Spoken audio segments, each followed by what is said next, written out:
शिर्डीमधली आस्थापना व्यवस्थापन रात्री 11 ते 5 पर्यंत बंद राहणार आहे। सुजय विखे आणि ग्रामस्थांच्या बैठकीमध्ये हा निर्णय झालाय। शासकीय जागेवरील मंदिरांचे विश्वस्त मंडळ बरखास्त करणार असं सुजय विखेंनी म्हटलंय। एकच ग्रामदैवत मंडळ स्थापन केले जाणार अशी माहिती त्यांच्याकडून देण्यात आली आहे। मंदिरामधल्या पैशांचा वापर देवस्थानाच्या विकासासाठी करणार असं विखेंनी म्हटलंय।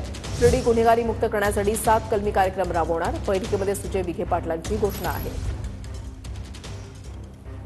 शिर्डी पूर्णपणे जे व्यवस्थापन आहे शिर्डीचं ते पूर्णपणे बंद होईल। 11 ते 11:30 मध्ये सगळं बंद पुकारलं जाईल आणि त्यानंतर परत सकाळी 11 ते 5 असा तो संचारबंदीचा किंबहुना आस्थापना बंदीचा कालावधी शिर्डी ग्रामस्थांनी ठरवलेला आहे।